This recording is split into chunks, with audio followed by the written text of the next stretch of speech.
welcome to Hashimoto's Unfiltered, real talk, real solutions. The podcast where we cut through the noise and get straight to the heart of living with Hashimoto's. My name is Dr. Ray Benedetto, your host, and I'm here to share my expertise, personal insights, and from time to time, conversations with incredible guests to help you take control of your health. Together, we'll explore actionable items, debunk myths, and navigate the complexities of your thyroid health. So whether you're newly diagnosed or a seasoned warrior, this is your space for unfiltered truth and real hope. Let's dive in. So what we are talking about today is Hashimoto's and thyroidectomy, right? Thyroidectomy is the removal, obviously, of the thyroid. Now, we're going to hit this from a couple different angles. There are many times where people have their thyroid removed before they get diagnosed with an autoimmune thyroid condition. There are times when someone gets their thyroid removed as a result of the autoimmune thyroid condition. And there are times where someone gets the thyroid removed because they develop something like thyroid cancer, either before or after their diagnosis. So we're going to kind of touch on these. Okay, and they're all going to come back to like a central theme.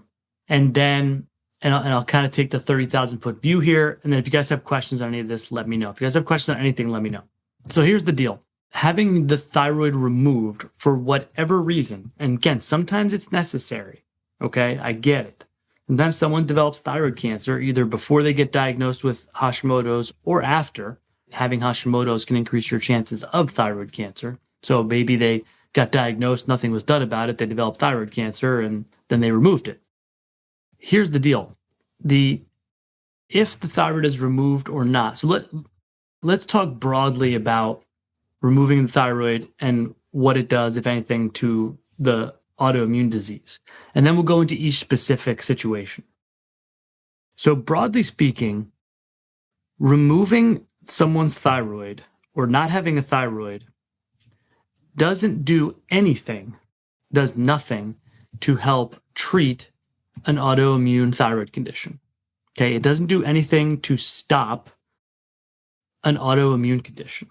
Here's the deal with an autoimmune condition, right? An autoimmune disease, autoimmune condition means that the immune system is attacking the person. So your immune system has gone haywire. It's very confused. It is confusing your own tissue with something bad, right? It's not recognizing it as your own tissue. It thinks it's a bad guy, some kind of foreign invader or some kind of, inanimate object or a bug or a virus or a food that you might have a sensitivity to or something like that, right? So that's an autoimmune condition when your immune system attacks you, okay, which it's not supposed to do, obviously. It's supposed to protect you. So an autoimmune situation is when the immune system attacks you. Now, when it happens to the thyroid and it causes hypothyroidism, we classically have called that Hashimoto's. When it attacks the thyroid and causes hyperthyroidism, we classically call that Graves' disease.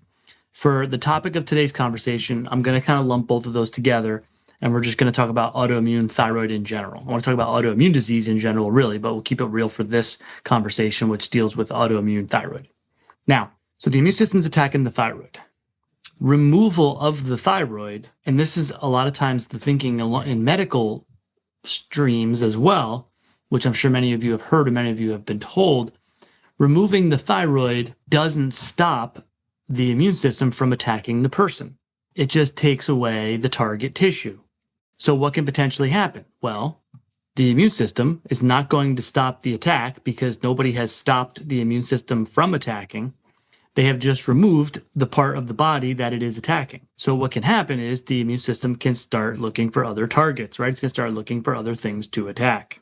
The analogy I use all the time is in elementary school, right? I'm sure, I know I had this experience in elementary school, and I'm sure many of you have, maybe as adults as well, or in high school, or God knows what, of the bully and the kid that gets picked on, right? I had a period in elementary school where I was the kid that got picked on. I had a little one in middle school too.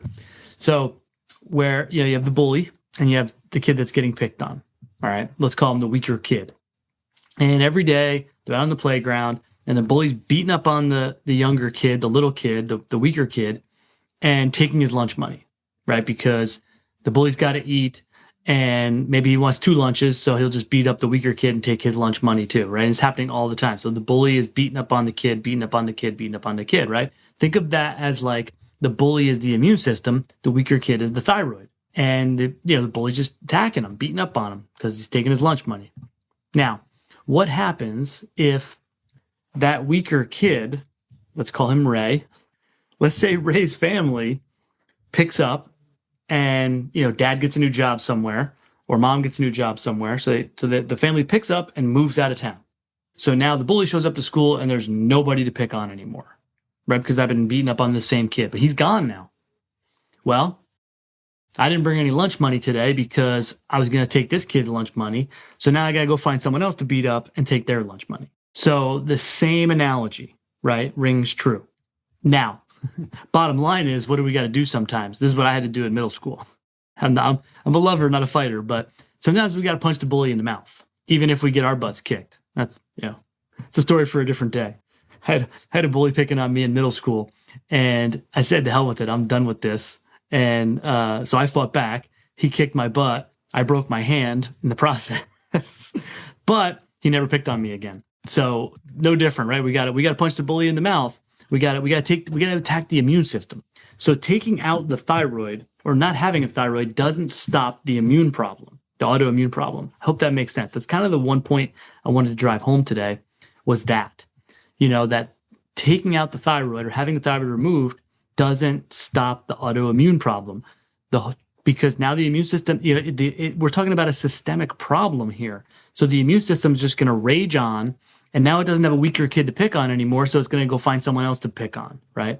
I mean, this happens even if you keep your thyroid. If you still have your thyroid and you have an autoimmune condition like Hashimoto's and it's not treated, eventually, okay, I'm picking on the thyroid. Now the immune system can go beat up somewhere else too, like your brain or your skin or your gut or whatever. So having no thyroid doesn't get rid of the autoimmune problem. Hope that makes sense now. Now, a lot of times medicine's solution is, well, you got Hashimoto's so bad, we'll just take out the thyroid and we'll give you the hormone replacement, then we don't have to worry about that anymore. Right? Treating a symptom, not the problem, treating the victim, not the bully. So that happens. Like, I see people all the time. They're like, they had their thyroid removed 10 years ago. I'm like, well, why?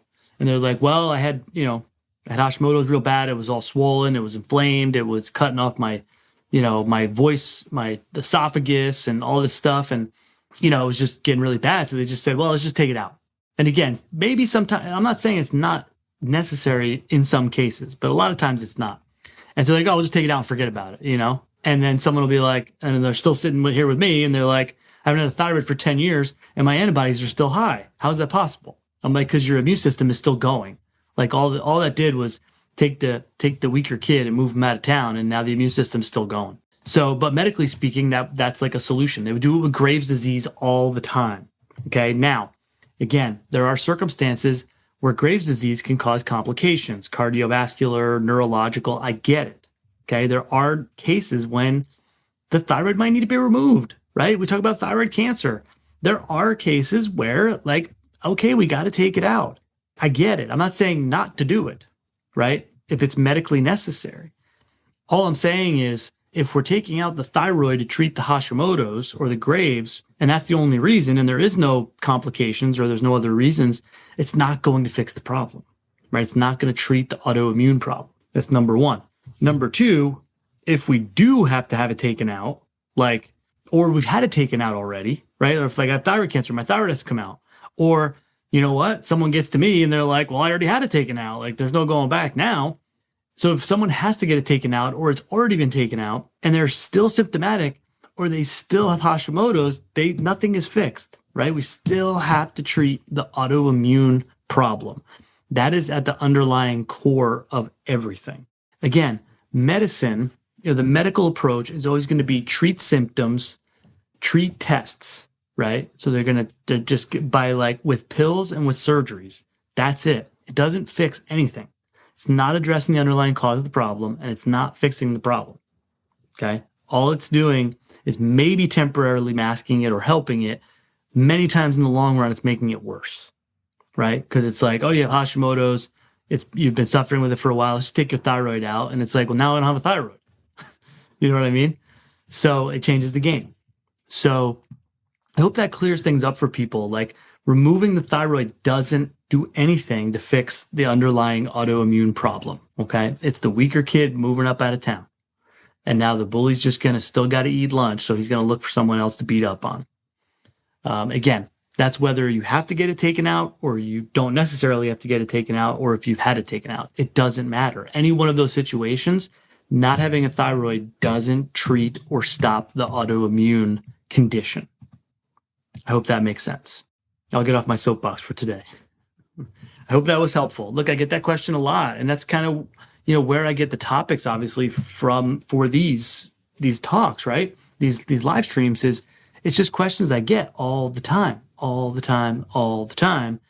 And I just want to set the record straight, and I know someone will come in the group tomorrow and join the group and have never heard me say this, so they'll ask the question again. And again, I just see so many of you that have already had this done. Like, you get to me and you've already had it done. Or to be honest with you, like, I'm working with patients and they're doing great and they develop thyroid cancer. I'm working with them for like 2 months. They're doing awesome. And the thyroid cancer wheels were set in motion before they ever got to me. And we're doing treatment on the Hashimoto's and they still have to get it taken out. It happens. But in the same breath, we still got to continue to treat the autoimmunity even after the surgery. You know what I mean? We still need to manage that because that's the problem. That's what caused everything in the first place. I want to thank you for tuning in to Hashimoto's Unfiltered, Real Talk, Real Solutions. Again, my name is Dr. Ray Benedetto, and I hope today's episode helped to give you the tools and the insights you need to take another step forward on your Hashimoto's journey.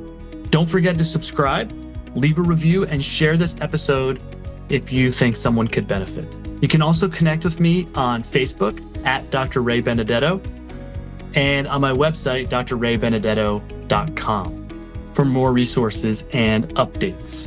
Until next time, remember, you're not alone and real solutions are always within reach. Take care and be well.